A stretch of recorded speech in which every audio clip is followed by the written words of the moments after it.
समुदाय के नाम से इतना बड़ा लोडेड स्टेटमेंट मत करिए, आपको तकलीफ आएगा। मुसलमान समुदाय ऐसा नहीं चाहता है, उनके साथ अन्याय है। कुछ गिने चिने नेता चाहते हैं। मैं आपको दो चार सरल सवाल पूछता हूं जी। अभी का जो वक्फ का कानून है, इसके अंदर महिलाओं के लिए कोई कंपलसरी प्रावधान है क्या? आना चाहिए या नहीं आना चाहिए? इस देश की मुस्लिम महिलाओं को वक्फ बोर्ड और वक्फ काउंसिल में हिस्सा मिलना चाहिए या नहीं मिलना चाहिए? 80% मुस्लिम समाज पसमंदाओं का है, जो गरीब है, एक प्रकार से ओबीसी है। उनको वक्फ में प्रतिनिधित्व मिलना चाहिए या नहीं मिलना चाहिए? जी।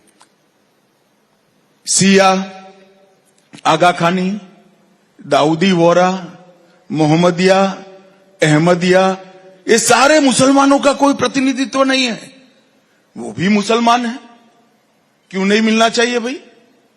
और कांग्रेस पार्टी तो माइनॉरिटी की बात करती है, तो माइनॉरिटी विद इन माइनॉरिटी को हम रखते हैं तो विरोध करते हैं।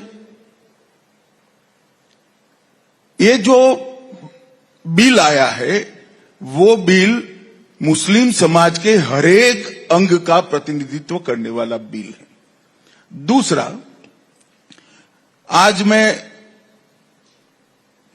आपने बहस देखी ही होगी, कांग्रेस के नेता कहते थे कि क्या गलत हुआ है।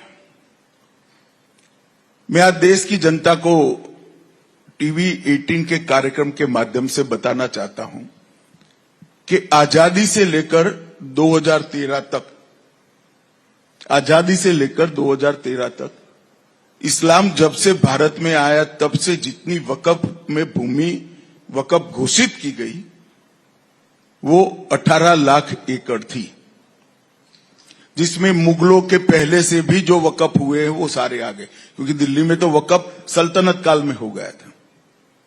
और 2013 का कानून आने के बाद 18 लाख एकड़ में 21 लाख एकड़ भूमि और बढ़ गई। तो यही बताता है कि 2013 के कानून में आपने ऐसी व्यवस्था करी जो न्यायपूर्ण नहीं थी। किसी की भी भूमि को आपने वक्फ घोषित कर दिया, चाहे भूमि हिंदू की थी, पूरे के पूरे गांव वक्फ घोषित हो गए जिसमें लोग रह रहे हैं। कहीं मंदिर, 1500 साल पुराने मंदिर वक्फ घोषित हो गए जहां पूजन अर्चन होता है। इस तरह से कैसे चल सकता है? और ये 2013 के पहले नहीं था।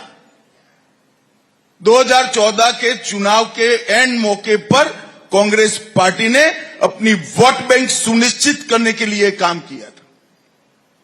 और मैं आपको कहना चाहता हूं, सारे मुसलमान भाई भी मुझे सुनते होंगे, ये 39 लाख एकड़ भूमि हुई है। इसमें से आर्गुमेंट करते, कुछ तो कब्रिस्तान है, कुछ तो मस्जिद है, कुछ तो दरगाह है, ये सब मिल मिलाकर 5% से ज्यादा नहीं है। 39 लाख एकड़ की भूमि से राजस्व क्या मिलता है, आय क्या मिलती है? 123 करोड़ रुपया। रेलवे और सेना से बड़ी भूमि है भाई ये। तो ये आय कहां जा रही है? जो बैठ गए हैं वो भ्रष्टाचार करते हैं, क्योंकि ऑडिट की व्यवस्था ठीक नहीं है। हमने कानून के माध्यम से ऑडिट की व्यवस्था ठीक करी है। कानून के माध्यम से मुस्लिम समाज के हर तबके को इसके अंदर प्रतिनिधित्व दिया है। और उनका एक बहुत बड़ा आर्गुमेंट है कि हमारे धार्मिक मामलों में दखल देना। राहुल भाई, इससे बड़ा झूठ कोई हो नहीं सकता। वक्फ जो है वो वाकिफ बनाता है और मुतव्विल इसका मैनेजमेंट करता है। वक्फ बाकी सारे धर्मों के हिसाब से देखे तो ये ट्रस्ट है। ट्रस्ट तो उसी का होता है जो वो बनाता है।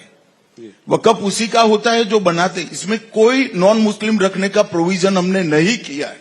पर 2 मेंबर वो तो आपने डाले हैं ना? वो वक्फ बोर्ड में डाले हैं और वक्फ काउंसिल में डाले। वो कहते हैं टेम्पल ट्रस्ट। सुनो ना भाई, टेम्पल ट्रस्ट है ना जी।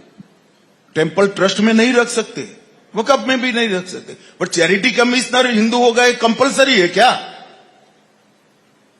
वो सिख भी हो सकता है, मुसलमान भी हो सकता है, क्रिश्चियन भी हो सकता है। टेंपल ट्रस्ट में नहीं रखना चाहिए, मैं भी मानता हूं, वक्फ में भी नहीं रख रहे हैं। जैसे ट्रस्ट होता है, इसका मैनेजमेंट अगर रिलीजियस ट्रस्ट है तो हिंदुओं के हाथ में होना चाहिए। वक्फ अगर अल्लाह के नाम पर दान दी गई संपत्ति है तो मुस्लिमों के हाथ में होना चाहिए। मगर ट्रस्ट चैरिटी के कानून के हिसाब से बरोबर चल रहा है नहीं चल रहा है, इसकी देखरेख ये तो व्यवस्थात्मक काम है, इसमें धर्म कहां से आता है? फिर भी हमने तो 22 में 2 रखे हैं भाई, 14 में 2 रखे हैं।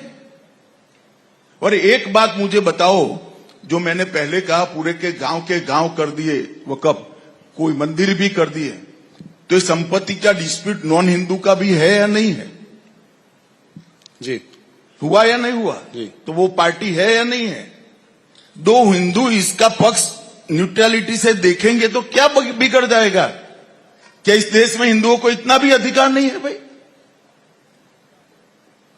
ये बिल्कुल खोखली बात है जो कांग्रेस ने फिर से उनके समाप्त होते हुए अस्तित्व को आधार देने के लिए अपीसमेंट की पॉलिसी। और अगर इतना ही था तो प्रियंका जी तो वोट डालने भी नहीं आई, राहुल जी ने भाषण भी नहीं कराया। अगर आपकी पार्टी की प्रमुख पॉलिसी है तो पार्लियामेंट से बड़ा मंच क्या हो सकता है? लोकतंत्र में सबसे बड़ी पंचायत है। राहुल जी वहां बोले ही नहीं। इनकी पार्टी को 50% समय दिया था हमने, 50%, और कहते हमें बोलने नहीं देते। भाई आपकी पार्टी के वक्ता तो आप तय करोगे, आप बोले ही नहीं। अब हम क्या कर सकते हैं? अब चिल्लाएंगे रोड पर, हमें बोलने नहीं देते, हमें बोलने देते थे। उनकी पार्टी को जो टाइम दिया है उसमें पूरा टाइम राहुल गांधी बोल सकते थे। ना उनकी पार्टी चाहती है ना वो चाहती है। ये ऑपोजिशन पार्टीज ये भी कह रही हैं कि ये जो नैरेटिव आप बना रहे हैं, आप भी बहुत दमखम से बोले लोकसभा में, कल प्रधानमंत्री जी ने भी शानदार स्पीच दी यहाँ पे। वो कह रहे हैं ये पासमंदा मुसलमानों और महिलाओं को, गरीब मुसलमानों को अपनी तरफ वो करने का एक तरीका है, एक वोट बैंक को उनका वो करना। पर मेरा क्वेश्चन थोड़ा लार्जर है, क्या आपको लगता है कि मुसलमान भारतीय जनता पार्टी के संग कभी आएगा? क्या कोई ये ट्रस्ट बिल्ड हो पाएगा आने वाले समय में, जिससे कि आपको उधर से भी कुछ वोट मिलेंगे? देखो राहुल जी, हर काम वोट के लिए नहीं करते हैं। अगर हर काम वोट के लिए होता तो हमने इतने बड़े बड़े फैसले किए, वो न कर पाते। जी। कुछ काम देश के अंदर गलत पॉलिसियों को निकालने के लिए भी करने पड़ते हैं, और वो ही कर सकते हैं जो देश का सोचते हैं। और अगर ये लोग ऐसा सोचते हैं कि हमारा ऐसा करने का उद्देश्य है कि मुस्लिम बहनें हमें वोट दे दे, पसमंदा मुसलमान हमें वोट दे दे, सिया, बोहरा, आगा खानी, मोहम्मदिया, ये सारे हमें वोट दे दे, तो आप क्यों नाराज कर रहे हो भाई? आप भी ले लो, स्वीकार कर लो इसको। वो करने की खातिर आर्गुमेंट करते हैं। उनको भी मालूम है वोट का मामला नहीं है, व्यवस्थापन का मामला है। अमित जी, जब सीए का बिल पारित हुआ था तब उस वक्त थोड़ा हिंसा का माहौल बना था देश में। कुछ आप लोगों को कोई इस बात की चिंता है कि इस बार भी बहुत कुछ अच्छा किया आप सीए निकाल दिया। मैं चाहता था कोई पूछे, कोई पूछता नहीं था, आपने पूछ लिया, अच्छा हो गया।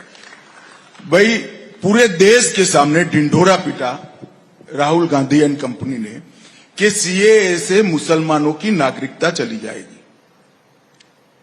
अब सीएए पूर्णतया लागू होने से 2 साल हो गए।